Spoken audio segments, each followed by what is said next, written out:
Hello friends, study with N K channel पर आपका फिर से स्वागत है। आपके चैनल पर आज का टॉपिक है संधि।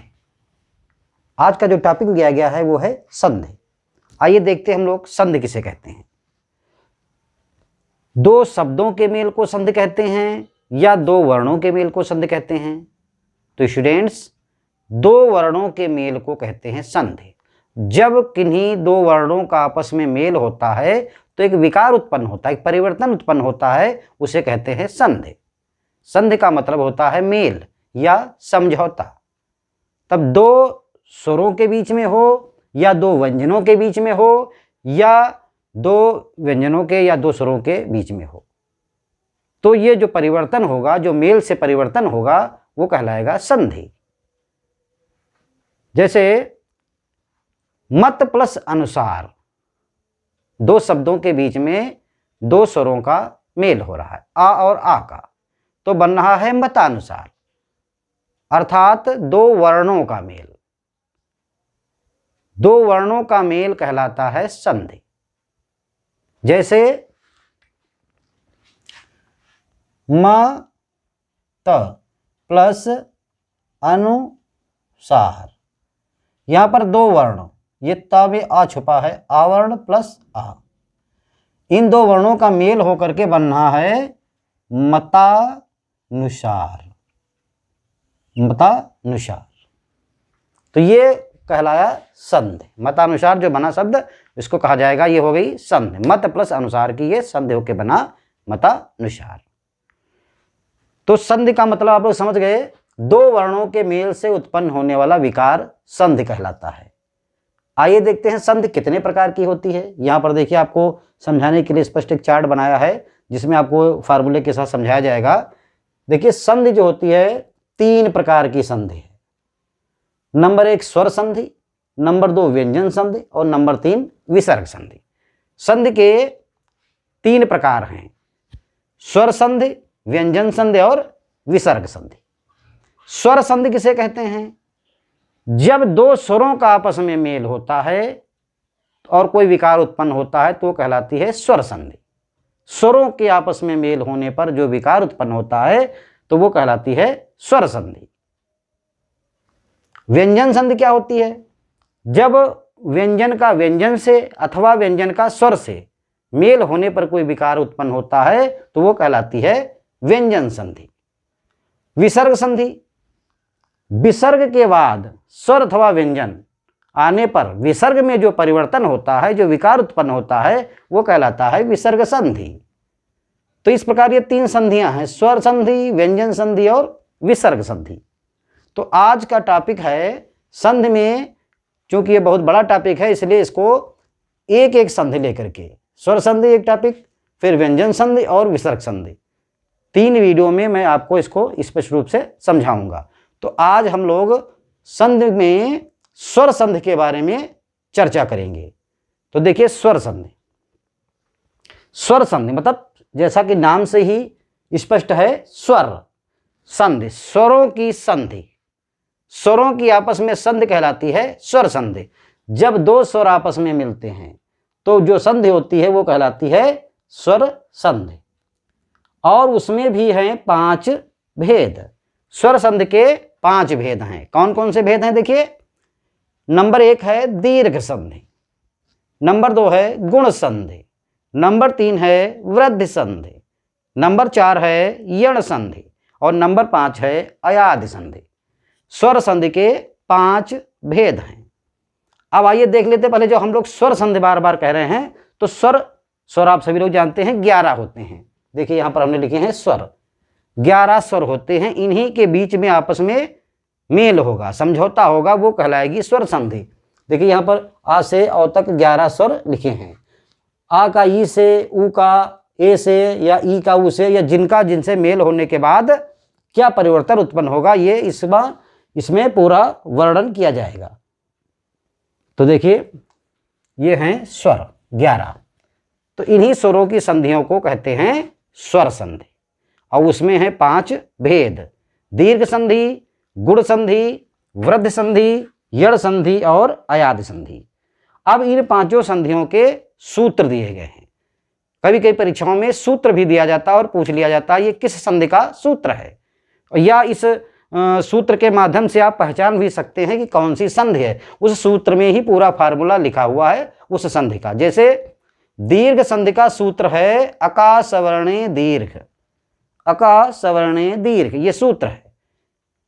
गुण संधि का सूत्र है आद गुणा, आद गुणा, ये गुण संधि का सूत्र है। वृद्धि संधि का सूत्र है वृद्धि रेच, वृद्धि रेच, ये वृद्धि संधि का गुण सूत्र है। यण संधि का सूत्र है इको यणाचि, यण संधि का सूत्र है इको यणाचि। और अयाद संधि का सूत्र है यचो यवा यावा, ये अयाद संधि का सूत्र है। ये 5 सूत्र भी कभी कभी परीक्षाओं में इनमें से सूत्र भी पूछ लेते हैं और आपको पहचान करना होता है कि ये सूत्र किस संधि का है, या संधि देगी है उसका कौन सा सूत्र है, और उसी सूत्र के अनुसार पूरे फार्मूले फिट होते हैं और आप संधि को पहचान सकते हैं और उदाहरण को अच्छी तरीके से समझ सकते हैं। संधि जो है बहुत ही इंपॉर्टेंट है, ये तो मतलब पूछा ही जाता है आपके किसी भी क्लास में इसके टॉपिक पर आता है, और कंपटीशन की कोई भी जो परीक्षा होती है उसमें भी संधि से तो आना ही आना है। तो इसको आप लोगों को बहुत ही स्पष्ट रूप से समझना होगा। आइए देखते हैं दीर्घ संधि के बारे में। इसका सूत्र है अका सवर्णे दीर्घ, अर्थात अपने ही वर्ण का, जब उस अपने ही सवर्ण मतलब अपने ही वर्ण का कोई वर्ण, अपने ही ग्रुप का वर्ण से वर्ण का मेल होगा, स्वर का स्वर से मेल होगा, तो वो बड़ा वाला वर्ण बन जाएगा। जैसे 2 शब्दों का मेल होगा, लेकिन 2 शब्दों में जो स्वर आएगा, ध्वनि जो उत्पन्न होगी उनका मेल होगा, शब्द का नहीं मेल होगा पूरे। जैसे पहला शब्द, जब 2 शब्दों का मेल होगा तो उसमें एक होगा पहला शब्द, पहला शब्द प्लस दूसरा शब्द, दूसरा शब्द, मतलब एक शब्द दूसरे शब्द से मिलेगा, लेकिन मेल किसका होगा? वर्ण का। शब्द का पूरा मेल वर्ण का मेल आपस में होगा, वो दोनों शब्द उसी वर्ण के कारण जुड़ जाएंगे, तभी कहा जाएगा उसको संधि। तो पहले संधि का अंतिम वर्ण, पहले शब्द का अंतिम,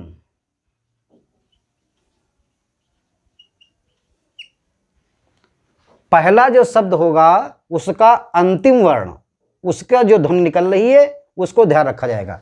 दूसरा शब्द, दूसरे शब्द का पहला वर्ण,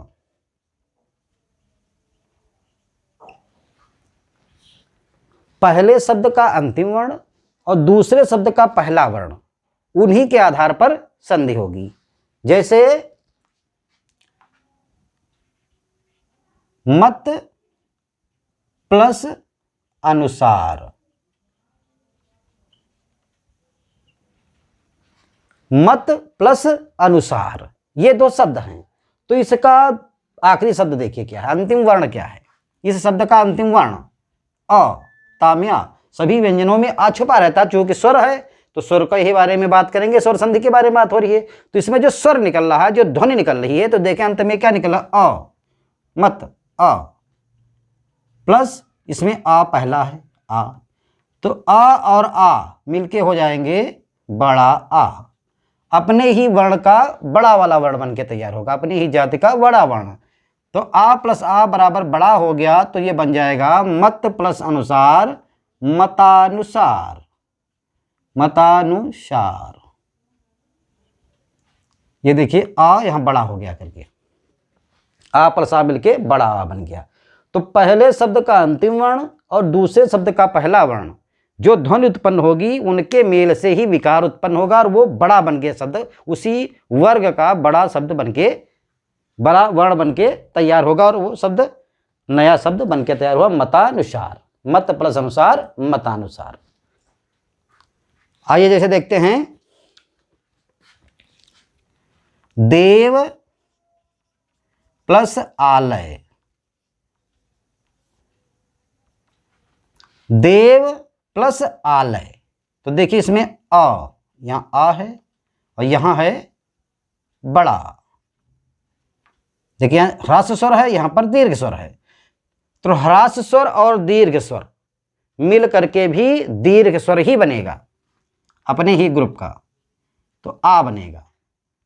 तो देव प्लस आलय देवालय, देव प्लस आलय देवालय बन गया।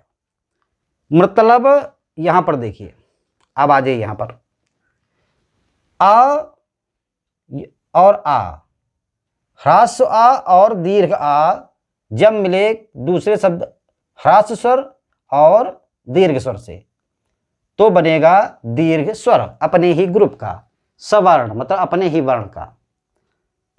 ह्रास्व ई और दीर्घ ई मिले ह्रास्व ई या दीर्घ ई से तो बनेगी दीर्घ ई। ह्रास्व उ दीर्घ उ से मिले, ह्रास्व उ दीर्घ उ से मिले या दीर्घ उ ह्रास्व से मिले तब भी दीर्घ उ बनेगा। अर्थात आ प्लस आ बराबर दीर्घ अ,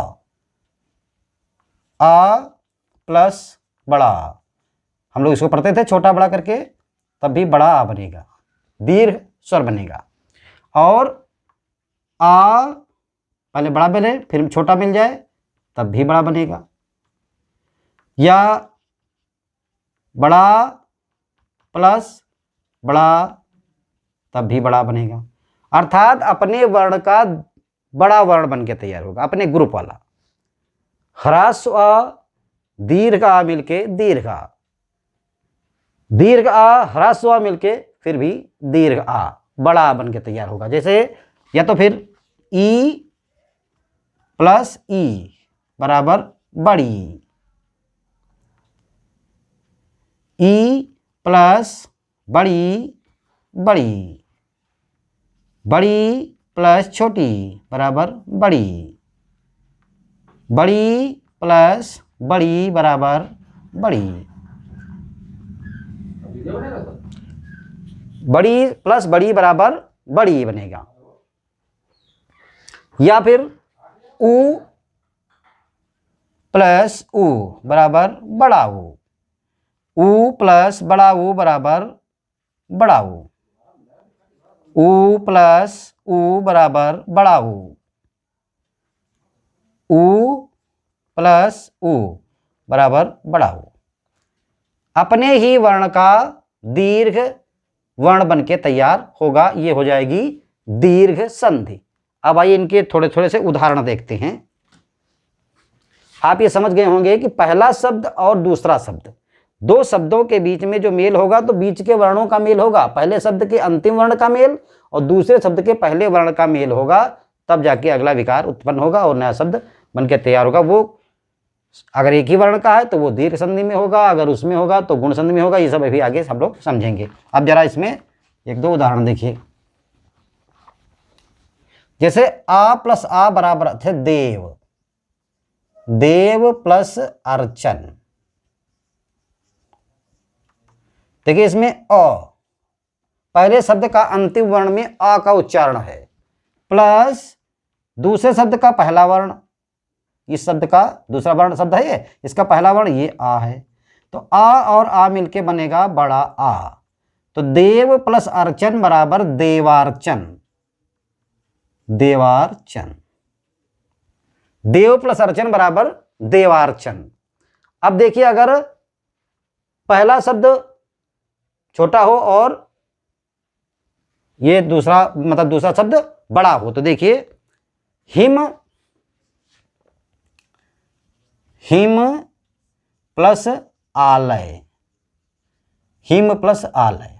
तो यहां देखिए पहले शब्द में अ ह्रास्व आ रहा है और दूसरे शब्द का पहला जो है दीर्घ, दीर्घ है, तब भी ये बनेगा दीर्घ। हिम प्लस आलय बराबर हिमालय। एक शब्द है हिम, दूसरा शब्द आलय, दोनों के जो उच्चारण हो रहा स्वरों का, हिम में आखिरी वर्ण में पहले शब्द के अंतिम वर्ण में आ का और दूसरे शब्द के पहले वर्ण में दीर्घ आ का, तो इसमें सॉरी ह्रास्व और दीर्घ आ मिलकर के दीर्घ आ बन के तैयार होंगे। तो ये जब जुड़ेंगे शब्द हिम प्लस आलय तो बनेगा हिमालय। आइए अगर देखते हैं पहला शब्द आ बड़ा हो, मतलब पहले दीर्घ आए और फिर ह्रास्व आए। जैसे परीक्षा प्लस अर्थी। यहां पर देखिए आ, दीर्घ आ का उच्चारण हो रहा है, प्लस अ, ये ह्रास्व है, तो ये मिलकर तैयार होगा दीर्घ। दीर्घ पहले आए या बाद में आए, या दोनों दीर्घ हों या दोनों ह्रास्व हों, तब भी उस वर्ग का दीर्घ ही बनके तैयार होगा। तो परीक्षा प्लस अर्थी बराबर परीक्षार्थी। परीक्षार्थी, परीक्षा प्लस अर्थी बराबर परीक्षार्थी। अब देखिए अगर दोनों दीर्घ हों, जैसे दया प्लस आनंद, दया प्लस आनंद, यहां देखिए दीर्घा का उच्चारण है लास्ट में, और यहां पे शुरुआत में क्या है, दीर्घा बन गया दीर्घा। दया प्लस आनंद बराबर दयानंद, दयानंद। दया प्लस आनंद बराबर दयानंद। उसी प्रकार देखिए ई और ई, ह्रास्व ई और दीर्घ ई मिलकर के क्या बनते हैं, देखिए ई और ई, छोटी और छोटी मिलकर के बनेंगे बड़ी, छोटी और छोटी मिलकर के बनेंगे बड़ी। जैसे रवि प्लस इंद्र, रवि और इंद्र दो शब्द हैं, इनके पहले वर्ण का, पहले शब्द का आखिरी वर्ण और दूसरे शब्द का पहला वर्ण, देखिए इसका आखिरी वर्ण ई, ह्रास्व ई, और इसका पहला ह्रास्व ई, बन गया दीर्घ ई। रवि प्लस इंद्र बराबर रवींद्र, वह पर बड़ी हो जाएगा, तो रवि प्लस इंद्र बराबर रवींद्र, रवि प्लस इंद्र बराबर रवींद्र। हरि प्लस इच्छा, हरि प्लस इच्छा, यहां देखिए ह्रास्वी प्लस हरास्वी, हरि प्लस इच्छा, तो ये बन गया दीर्घी, हरि प्लस इच्छा हरि इच्छा,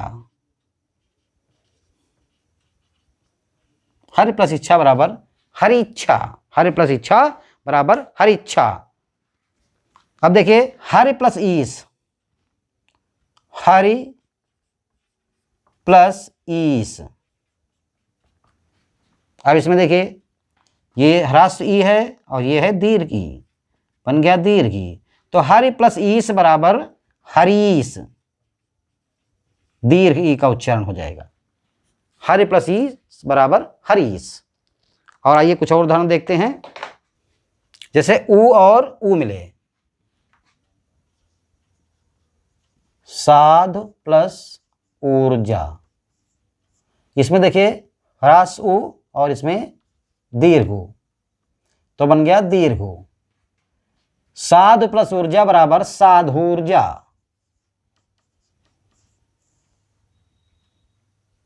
साधूर्जा, साध प्लस ऊर्जा बराबर साधूर्जा हो गया। तो इसमें स्टूडेंट्स अपने ही वर्ण का दीर्घ वर्ण बनके तैयार होगा, अपने ही सवर्ण मतलब अपने ही वर्ण में, जैसे आ और आ मिलेंगे तो बड़ा बनेगा, ई और ई मिलेंगे तो बड़ी बनेगी, ऊ और ऊ मिलेंगे तो बड़ा ऊ बन करके तैयार होगा। ये कहलाती है दीर्घ संधि। दीर्घ मतलब बड़ा हो जाना, जब बड़ा हो जाएगा तो वो दीर्घ हो जाएगा, इसलिए उसको कहेंगे हम लोग दीर्घ संधि। जैसे वधु प्लस ऊर्मी, वधु प्लस ऊर्मी, ये देखिए ऊ प्लस बड़ा ऊ, तो बड़ा ऊ बनके तैयार हुआ, तो वधु प्लस ऊर्मी वधूर्मी, वधूर्मी, वधु प्लस ऊर्मी बराबर वधूर्मी। इस प्रकार स्टूडेंट्स आप लोगों ने देखा दीर्घ संधि, इसका सूत्र है अका सवर्णे दीर्घ, आ से मिले तो बड़ा बनेगा, ई से मिले या बड़ी छोटी से मिले तो बड़ी बनेगी, छोटा ऊ बड़ा ऊ से मिले या बड़ा ऊ छोटा ऊ से मिले तो बड़ा ऊ ही बनके तैयार होगा। अब इसकी ट्रिक यह है कि जब कहीं पर किसी शब्द में आ ई और ऊ का उच्चारण मिले तो आप समझ जाइए वो दीर्घ संधि है। जैसे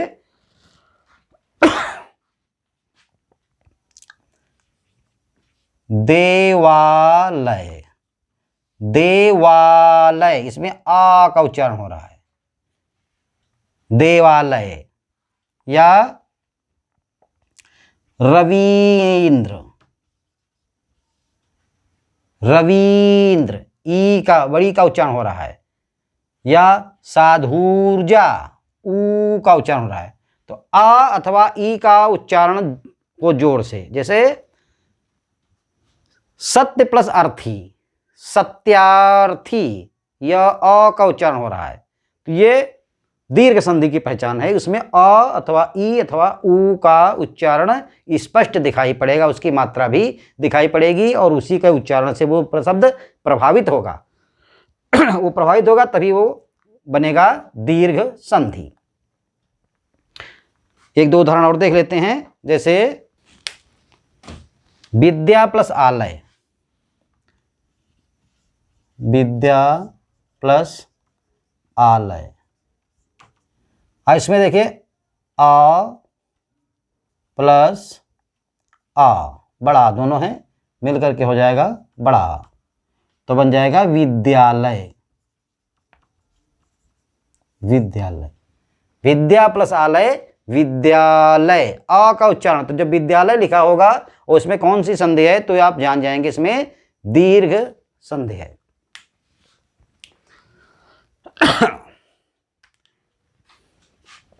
अब देखिए आ से मिले या बड़े आ से मिले तो बन के तैयार होगा बड़ा आ।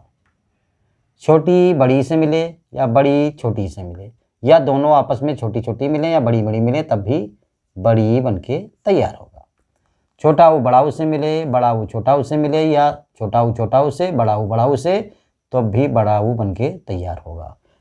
अपने ही वर्ग का दीर्घ वाला स्वर का उच्चारण होगा। आ में अ का उच्चारण होगा, ई ग्रुप में ई का उच्चारण होगा और ऊ ग्रुप में ऊ का उच्चारण होगा। ये होती है दीर्घ संधि। अब आइए देखते हैं गुण संधि। गुण संधि में गुण संधि का सूत्र है आद गुण, आद गुण। अब देखिए अभी तक आप लोगों ने कहा सवर्ण, मतलब अपने ही वर्ण का, आ से मिले, ई से मिले, ऊ से मिले, तो एक तरफ आ रखा दूसरी तरफ भी आ ही रखते थे। मतलब एक तरफ आ प्लस आ, या बड़ा प्लस बड़ा, या छोटी प्लस छोटी, बड़ी या छोटी बड़ी बड़ी, ये सब करते थे। मतलब अपने ही गुण, अपने ही ग्रुप से वो पहला स्वर, उसका पहले शब्द का अंतिम स्वर, दूसरे शब्द का पहला स्वर एक ही ग्रुप के होते थे। अब वो होती थी दीर्घ संधि। अब आइए गुण संधि में क्या होता है, पहला जो शब्द होगा उसका अंतिम वर्ण जो होगा स्वर, अब हम लोग आ और आ को परमानेंट कर लेते हैं, आ और आ। पहला यही शब्द होगा आ और आ का, उसमें अंतिम वर्ण का उच्चारण होगा। तो आ और आ, और दूसरा शब्द में पहला वर्ण का उच्चारण होगा ई अथवा ई का। तो ई अथवा ई का, पहले शब्द में अंतिम वर्ण आ अथवा आ का उच्चारण होगा और उसमें से जो दूसरा शब्द जुड़ेगा उसका पहला वर्ण होगा ई अथवा ई। तो जब संधि होगी तो उच्चारण होगा ए का।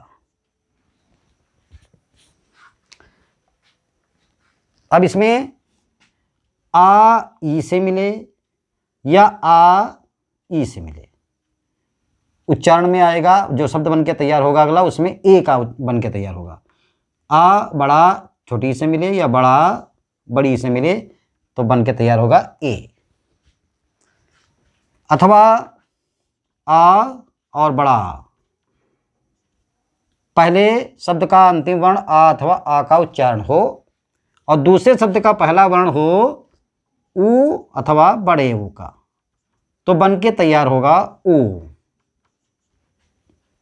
आ ऊ से मिले या आ बड़े ऊ से मिले, बड़ा ऊ छोटे ऊ से मिले या बड़े ऊ से मिले तो उच्चारण, अगर जो शब्द बनेगा मेल से तो ओ का उच्चारण होगा, ओ बन के तैयार होगा। आ और बड़ा आ। दूसरे शब्द में अगर री का उच्चारण हो तो बन के तैयार होगा अर। यहां हालत में लगी है अर।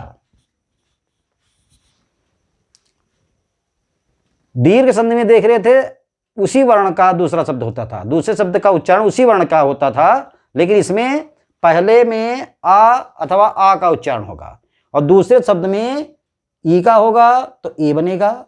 अगर दूसरे शब्द में ऊ ग्रुप का उच्चारण होगा तो ओ बनेगा और दूसरे शब्द में अगर री का उच्चारण होगा तो अर बनेगा। ये गुण संधि में इसका सूत्र है आद गुणा। अब देखिए जरा इनके उदाहरण।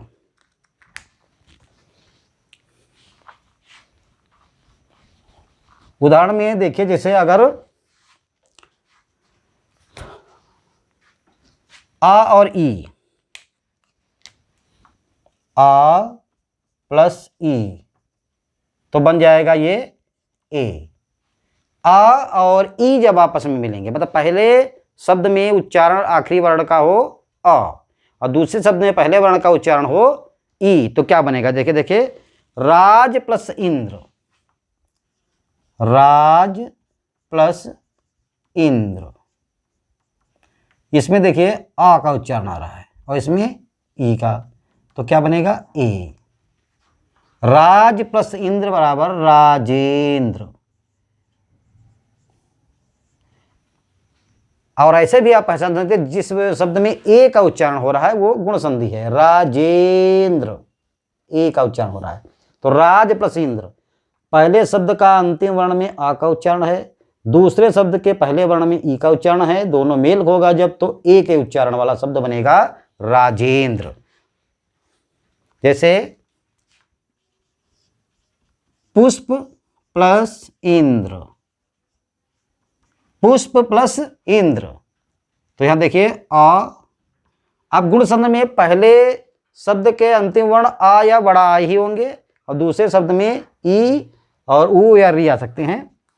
तो आ है प्लस ई, तो आ और ई मिलके बनेगा ए। तो पुष्प प्लस इंद्र पुष्पेंद्र, पुष्पेंद्र। पुष्प प्लस इंद्र पुष्पेंद्र, आ और ई से मिला तो ए बन गया। अब आ और आ अगर ऊ और ऊ से मिले, आ और ऊ से मिले तो देखिए क्या होगा?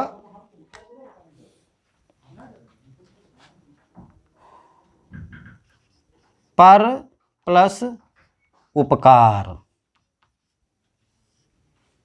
पर प्लस उपकार। तो ये है आ, पहले शब्द में पर आ का उच्चारण हो रहा है और इसमें ऊ का उच्चारण हो रहा है, तो क्या बन के तैयार होगा? ओ बन के तैयार होगा। जो शब्द बनेगा उसमें ओ का उच्चारण होगा। पर प्लस उपकार बराबर परोपकार, पर प्लस उपकार बराबर परोपकार। आ और ऊ मिलके बन गया ओ। यहां पर आप देख रहे हैं पहले शब्द में उच्चारण अंतिम वर्ण का आ अथवा बड़ा होगा और दूसरे शब्द में पहले वर्ण का उच्चारण ऊ अथवा बड़ा ऊ होगा, तो जो शब्द बनके तैयार होगा उसमें मुख्य उच्चारण ओ का होगा। तो इससे भी आप पहचान सकते हैं कि अगर ओ का उच्चारण शब्द कर रहा है परोपकार तो वो हो जाएगी गुण संधि। जैसे और भी देख लीजिए आप लोग, हित प्लस उपदेश, हित प्लस उपदेश, हित प्लस उपदेश। इसमें देखिए आ, हित में ता में आ का उच्चारण है प्लस उपदेश में पहला ऊ का उच्चारण है, तो ये बन जाएगा ऊ।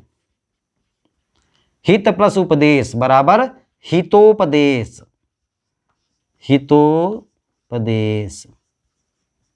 हित प्लस उपदेश हितोपदेश।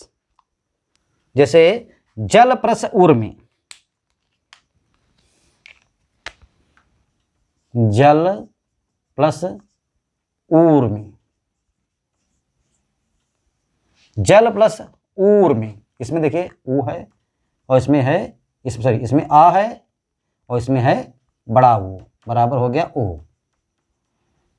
तो जल प्लस ऊर्मी बराबर जलोर्मी, जलोर्मी।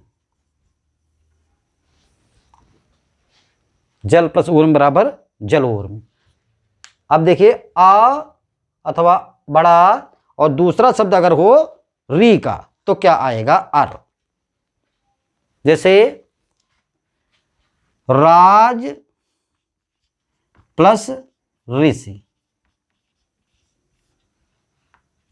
राज प्लस ऋषि। जैसे इसमें आ है ह्रस्व प्लस री, तो बनके क्या तैयार होगा? अर। राज प्लस ऋषि बराबर राज ऋषि, राजर्षि। राज प्लस ऋषि बराबर राजर्षि, राज प्लस ऋषि बराबर राजर्षि। देव प्लस ऋषि, देव प्लस ऋषि, देव प्लस ऋषि। अब इसमें देखिए आ प्लस री बनके तैयार होगा अर। देवाऋषि, देवार्षि। देव प्लस ऋषि बराबर देवार्षि। तो अगर पहला शब्द में अ अथवा आ का उच्चारण हो और दूसरे शब्द में री का उच्चारण हो तो अर बन के तैयार होता है। तो राज प्लस ऋषि राजार्षि, देव प्लस ऋषि देवार्षि। यदि महा प्लस ऋषि, महा प्लस ऋषि, इसमें देखिए बड़ा है प्लस री तो बनेगा अर। महार्षि, महा प्लस ऋषि बराबर महार्षि, महार्षि। महा प्लस ऋषि महार्षि। महा में आ का उच्चारण है और ऋषि में री का उच्चारण है तो अर बन के तैयार महार्षि। ये रा बन के ऊपर लग जाएगा, महार्षि हो जाएगा। तो इस प्रकार स्टूडेंट्स आप लोगों ने देखा गुण संधि। गुण संधि में आ अथवा ई का और बड़ा अथवा ई का, बड़ी का मेल जब होगा तो ए वर्ण बन के तैयार होगा। जो शब्द बनेगा उसमें ए वर्ण का उच्चारण होगा। तो उसके उच्चारण के द्वारा भी आप लोग जान सकते हैं कि इसमें कौन सी संधि है। अगर यहां पर देखिए आ और ई, आ ई से मिले और बड़ा ई से मिले या ई से मिले तो ये बन के तैयार होता था ए। आ ऊ से मिल रहा था तो बन के तैयार हो रहा था ऊ, बन के तैयार होता ओ। और अगर री से बन के मिल रहा था तो अर बन के तैयार हो रहा था। अब आइए देखते हैं हम लोग वृद्धि संधि। वृद्धि संधि का सूत्र है वृद्धि रेचि। इसमें आ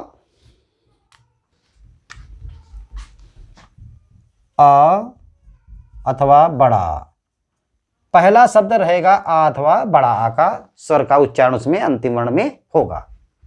और उसमें जब दूसरा वर्ण शब्द जुड़ेगा तो उसका पहले का शब्द का उच्चारण, पहले अक्षर का उच्चारण होगा, पहले वर्ण का उच्चारण होगा ए अथवा आए। तो बन के क्या तैयार होगा? ए, आए। आ अगर ए से मिलेगा तो आए बन के तैयार होगा। पहला वर्ण, पहले शब्द का अंतिम वर्ण आ अथवा बड़ा आ है और दूसरे शब्द का अंतिम वर्ण ओ अथवा आओ है, ओ अथवा आओ, तो जो नया शब्द बनेगा उसमें आओ का उच्चारण होगा, आओ बन के तैयार होगा।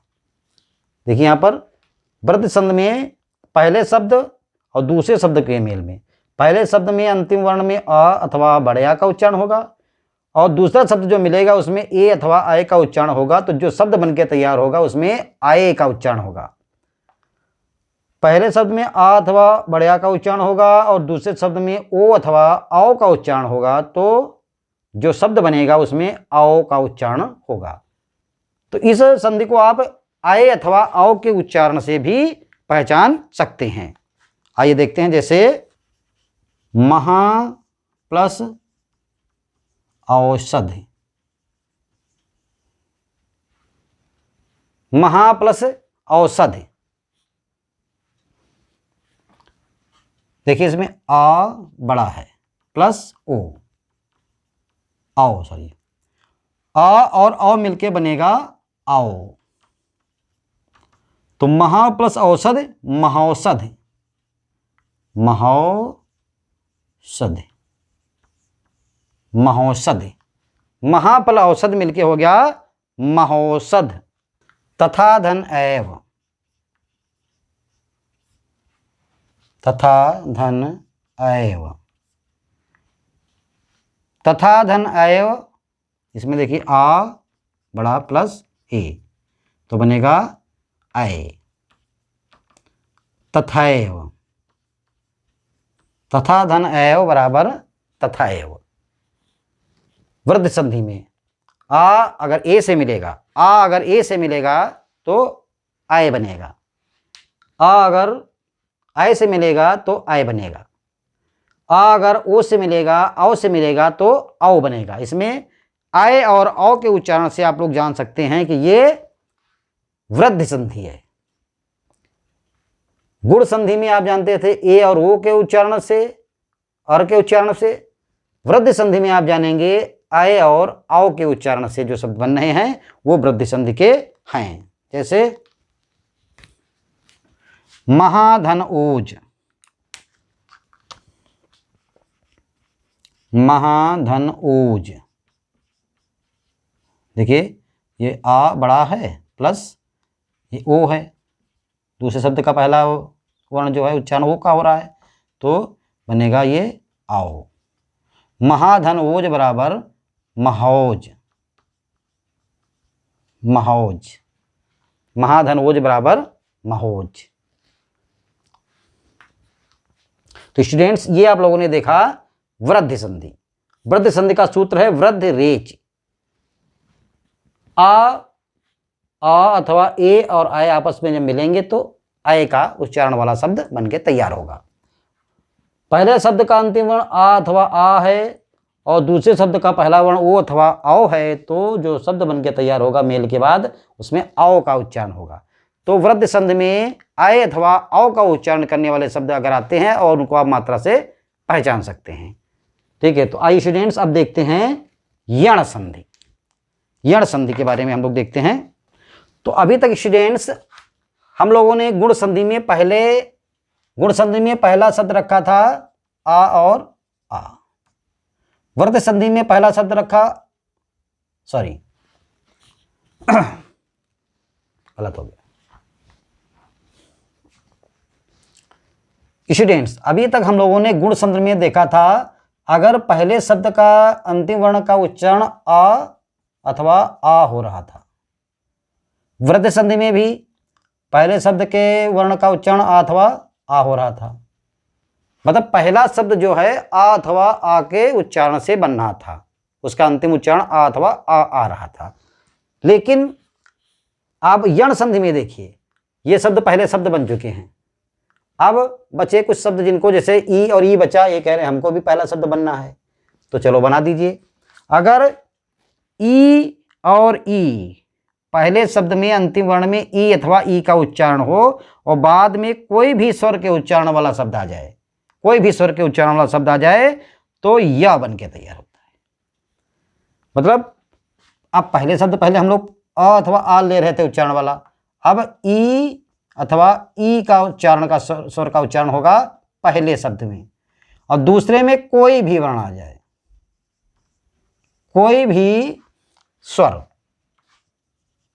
कोई भी स्वर, ई अथवा ई पहला शब्द में उच्चारण होगा और दूसरे शब्द में कोई भी स्वर का उच्चारण करने वाला आ जाए तो जब मेल होगा तो या बन के तैयार होगा, या। अगर पहला शब्द ऊ अथवा ऊ हो, छोटा ऊ हो या बड़ा ऊ हो और दूसरे में कोई भी स्वर, कोई भी स्वर, कोई स्वर आ जाए तो वाह बन के तैयार होगा। पहला शब्द का उच्चारण ऊ अथवा ऊ हो अंतिम वर्ण का, और दूसरा शब्द जो उसमें जुड़ेगा उसके पहले कोई भी वर्ण का उच्चारण हो, उसका पहला वर्ण जो है कोई भी स्वर हो तो वाह बन के तैयार होगा। पहले में री हो और इसमें कोई भी स्वर जुड़े, कोई भी स्वर, तो ये बन के तैयार होगा रा। यण संधि में, यण संधि का सूत्र है इको यणाच। इको यणाच, पहला शब्द जो जुड़ेगा और दूसरा शब्द जो जुड़ेगा, तो पहले शब्द के अंतिम वर्ण का उच्चारण ई अथवा ई होगा, ऊ अथवा ऊ होगा अथवा री होगा। लेकिन दूसरा शब्द जो जुड़ रहा है उसका पहला वर्ण का उच्चारण कोई भी स्वर होगा, कोई भी स्वर हो सकता है। तो अगर पहला ई अथवा ई है तो कोई भी स्वर से मिलेगा तो या बनेगा। पहले स्वर का उच्चारण हो रहा है ऊ अथवा ऊ का, और बाद वाले शब्द में उच्चारण हो रहा है कोई भी स्वर का, तो वाह बन के तैयार होगा। और अगर पहले शब्द में री का उच्चारण हो रहा है और बाद वाले शब्द में कोई भी स्वर उच्चारित हो रहा है तो रा बन के तैयार होगा। तो आइए स्टूडेंट्स देखते हैं, ई अगर पहले शब्द में ई अथवा ई का उच्चारण हो और दूसरे शब्द में कोई भी स्वर का उच्चारण हो तो या का निर्माण होता है। जैसे पहले हो ई का उच्चारण और फिर हो कोई भी स्वर, आ जाएगा तो बन के तैयार क्या होगा, या।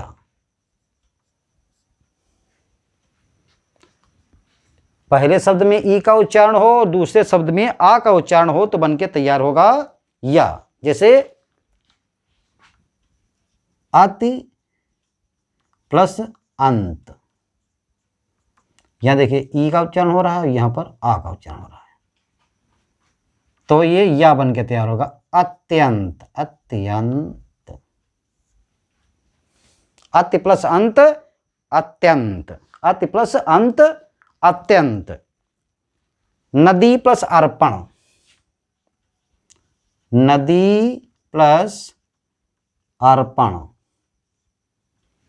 नदी प्लस अर्पण। तो यहां देखिए बड़ी प्लस आ का उच्चारण हो रहा है, ये बन के तैयार होगा या। नदी प्लस अर्पण, या का उच्चारण होगा नद्यापि।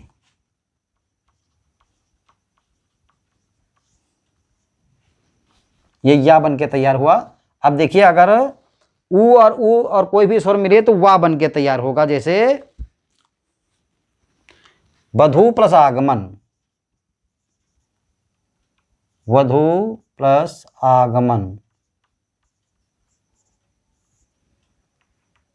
तो ये देखिए प्लस आज्ञा, पित्राज्ञा, पितृ प्लस आज्ञा बराबर पित्राज्ञा। सु प्लस अच्छ, स्वच्छ, सु प्लस अच्छ स्वच्छ। इसमें ऊ प्लस आ मिलके बन रहा है, ऊ प्लस आ मिलके बन रहा है वाह। सु प्लस अच्छ बराबर स्वच्छ। तो स्टूडेंट्स इस प्रकार आपने देखा, ये है यण संधि। इसमें पहले शब्द में वर्ण अंतिम वर्ण का उच्चारण ई अथवा ई का होगा और दूसरे शब्द में कोई भी वर्ण आ जाए तो बनके या तैयार होगा। ऊ का उच्चारण अगर पहले शब्द में होगा और अंतिम दूसरे शब्द में कोई भी वर्ण का उच्चारण होगा तो वाह बन के तैयार होगा। पहले शब्द में री का उच्चारण होगा तो दूसरे शब्द में कोई भी स्वर आ जाए तो रा बन के तैयार होगा। तो ये है यण संधि। इको, इसका सूत्र है इको यणाचि, इको यणाचि। अब देखिए अयादि संधि। अब देखते हैं अयादि संधि। अयादि संधि का सूत्र है यचो यवायव, यचो यवायाव। इसमें देखिए अगर पहले शब्द के अंतिम वर्ण का उच्चारण ए हो और दूसरे शब्द के पहले वर्ण का उच्चारण आ हो तो आय बन जाता है। पहले शब्द के अंतिम वर्ण का उच्चारण आय हो तथा दूसरे शब्द का पहले वर्ण का उच्चारण आ हो तो आय बनता है। पहले शब्द के अंतिम वर्ण का उच्चारण ए है और दूसरा शब्द है आ उच्चारण वाला, तो बनेगा आय। पहला आय का उच्चारण करे, दूसरा आ का उच्चारण करे तो आय बनेगा, आय। पहला ओ का उच्चारण करे शब्द और दूसरा करे आ का उच्चारण तो बनेगा आओ, आओ। पहला आओ का उच्चारण करे शब्द और दूसरा आ का उच्चारण करे तो आओ बनेगा, आओ शब्द बनेगा।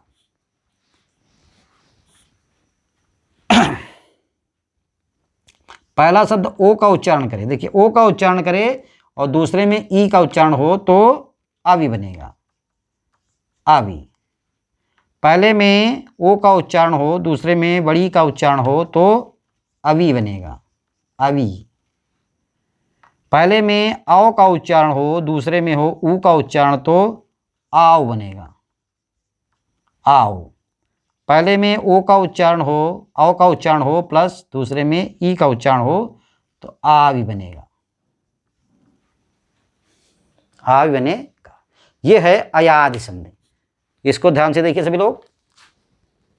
पहले शब्द के अंतिम वर्ण का उच्चारण ए आए ओ आओ होगा और दूसरे शब्द के पहले वर्ण का उच्चारण आ ई या ऊ हो सकता है, तो उसी प्रकार वो बन के तैयार होगा। अगर पहला वर्ण में ए का उच्चारण है पहले वर्ण का, दूसरे शब्द के आ का उच्चारण है तो आय बन के तैयार होगा। अब इसमें आइए देखते हैं कुछ उदाहरण, जैसे ने धन अन। जैसे पहला है ने धन अन बराबर क्या हुआ, देखिए इसमें ए का उच्चारण है और इसमें आ का उच्चारण है, तो क्या ये बन के तैयार होगा, आय। ने धन अन नयन, ने धन अन बराबर नयन, ने धन अन बराबर नयन। नय धन अक, इसमें देखिए आय प्लस आ बन के, आय प्लस आ मिलके क्या होगा, आय हो जाएगा।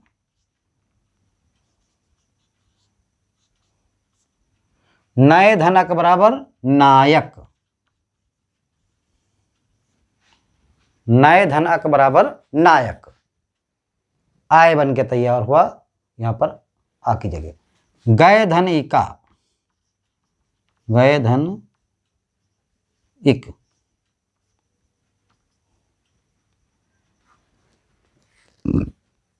अब इसमें आय और ई का मिलके तैयार हो, अगर गाय आय धन ई का मिलके तैयार हो तो गायिका, गय धन इका गायिका, गय धन इका गायिका, गय धन इका गायिका, ये बनकर के आप लोगों का तैयार हुआ। भो धन अन,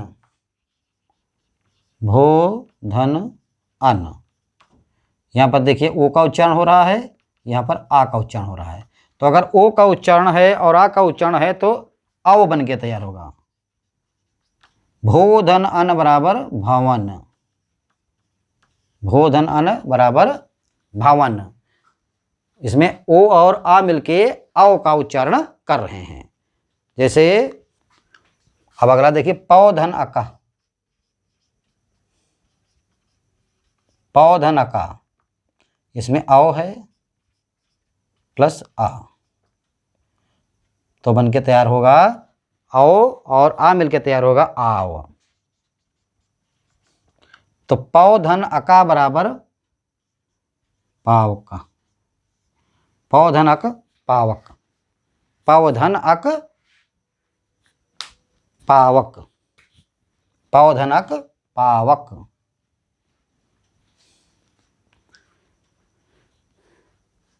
और भव धन उक, भव धन उक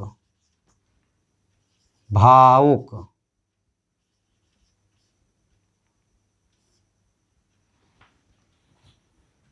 भवधनुक भावुक, भवधनुक भावुक, भावुक, भवधनुक भावुक। तो इस प्रकार ये स्टूडेंट्स, ये कुछ उदाहरण थे अयादि संधि के।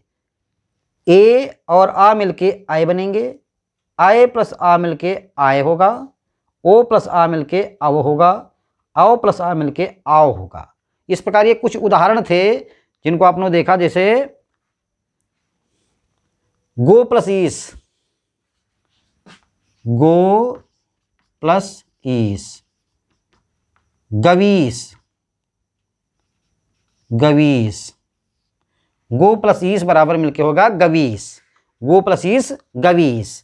इसमें ओ और ई मिलके हो गया, ओ प्लस ई मिलके होगा अवी, गवीस। तो स्टूडेंट्स, इस प्रकार ये आपको हमने बताया आज संधि क्या होती है और संधि के कितने प्रकार हैं। 3 प्रकार हैं, स्वर संधि, व्यंजन संधि और विसर्ग संधि। उसमें स्वर संधि में जब स्वरों का मेल होता है उसमें कहलाती है वो स्वर संधि, और व्यंजन में व्यंजन अथवा स्वर का मेल होता है तो व्यंजन संधि कहलाती है, और विसर्ग में विसर्ग के साथ स्वर अथवा व्यंजन का मेल होगा तो वो व्यंजन संधि कहलाएगी। तो स्वर संधि के भी भेद हैं, 5 भेद हैं, दीर्घ संधि, गुण संधि, वृद्धि संधि, यण संधि और अयादि संधि। इन 5 संधियों को आज हमने इस वीडियो में उदाहरण सहित और उनके कैसे स्वर और कैसे स्वर आपस में मिलकर के कौन सा स्वर बनकर तैयार होगा इसके बारे में पूर्ण रूप से अध्ययन किया। तो आइए कुछ और उदाहरण के साथ देखते हैं, कुछ उदाहरण लेकर के उनको पहचानते हैं वो कौन सी संधि है। तो स्टूडेंट्स, आइए कुछ और उदाहरणों को पहचानते हैं उनमें कौन सी संधि है। जैसे शिव प्लस आलय शिवालय, इसमें आपको कौन सी संधि लग रही है? शिव प्लस आलय शिवालय में कौन सी संधि लग रही है? अब इसमें आप स्वर के उच्चारण से पहचान सकते हैं। अब यहाँ ऐसे भी देख सकते हैं, इसमें देखिए आ, पहले शब्द के अंतिम वर्ण का उच्चारण आ है, प्लस दूसरे शब्द का पहला वर्ण जो है आ का उच्चारण कर रहा है, तो ये बनेगा बड़ा आ और आ मिलके बड़ा होगा, उसमें आ का उच्चारण होगा। तो शिव प्लस आलय शिवालय, इसमें देखिए आ का उच्चारण मालूम पड़ रहा, तो ये आपकी जो है दीर्घ संधि हो गई, दीर्घ संधि, दीर्घ संधि हो गई। शिव प्लस आलय शिवालय जो है दीर्घ संधि हो गई। सत्य प्लस अर्थी, सत्य प्लस अर्थी बराबर सत्यार्थी, इसमें ई का उच्चारण हो रहा है, बड़ी का उच्चारण। देखिए इसमें आ प्लस आ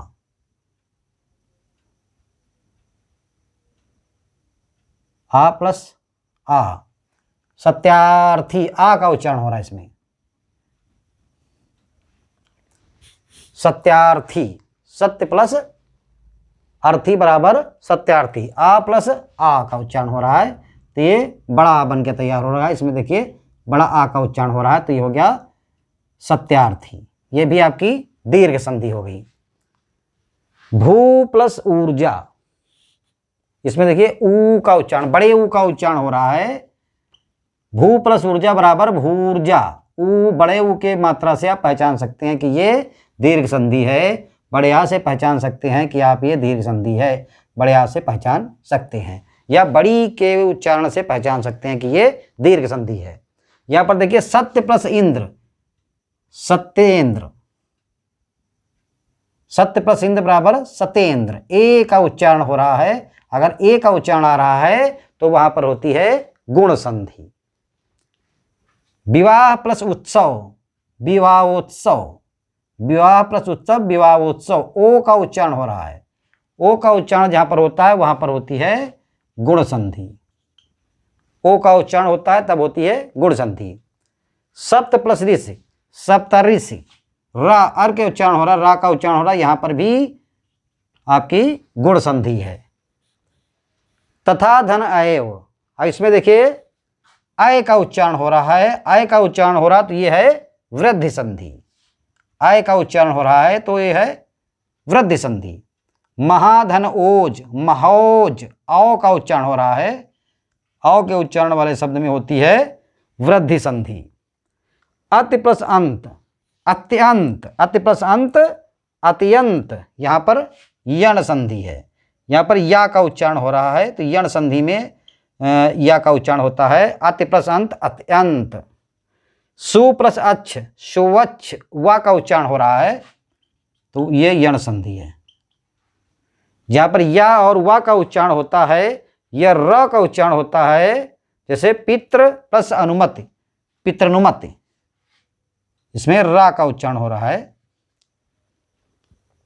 तो ये पर यहाँ पर आपकी है यण संधि, यण संधि है। अति प्लस अंत बराबर अत्यंत, यण संधि है। सु प्लस अच्छ स्वच्छ, यण संधि है। पितृ प्लस अनुमति पितृनुमति, यण संधि है। ने धन अन नयन, ये आपकी अयाद संधि है। आय का उच्चारण हो रहा है, ये अयाद संधि है, अयाद संधि। तो स्टूडेंट्स, इस प्रकार आज कुछ उदाहरणों के द्वारा तथा कुछ ट्रिक और कुछ फार्मूले के द्वारा आपको हमने बताया कि किस प्रकार आप लोग संधि का पहचान करेंगे और किस शब्द में कौन सी संधि भी है और संधि कैसे होती है। तो इस टॉपिक में हमने आज स्वर संधि के बारे में अध्ययन किया। आज का हमारा मुख्य उद्देश्य था स्वर संधि के बारे में आपको जानकारी देना। अब अगले टॉपिक पर हम लोग आएंगे जब अगले वीडियो में, तो व्यंजन संधि के बारे में चर्चा करेंगे और उसके बाद हम लोग विसर्ग संधि के बारे में अगला वीडियो बनाएंगे और उसके बाद इनके काफ़ी उदाहरण लेकर के आपको समझाया जाएगा कि विभिन्न प्रकार की परीक्षाओं में यदि संधियाँ आती हैं, आएंगी ही, तो या तो आपको संधि दी ही होगी तो उसको पहचान करना होगा, या तो उसका संधि विच्छेद दिया होगा उसको संधि करना होगा, और या फिर उसके सूत्र पूछे जाएंगे, कैसे उसका जो है सूत्र, जैसे अंकाश वर्ण दीर्घ, दीर्घ का है ये। तो इस प्रकार आप लोगों को स्वर संधि समझ में आ गई होगी। सभी स्टूडेंट्स वीडियो को पूर्ण रूप से देखें तथा कई बार उसका अध्ययन करें, और पसंद आए तो लाइक करें, कमेंट करें तथा शेयर भी करें। आपके शेयर से काफ़ी लोगों का, अन्य लोगों का भी भला होगा। जो लोग वीडियो समझना चाहते हैं तो जब उनके पास पहुंचेगा तो उनके पास भी इसका ज्ञान पहुंचेगा। तो सभी लोग लाइक करें, कमेंट करें और शेयर करें। धन्यवाद।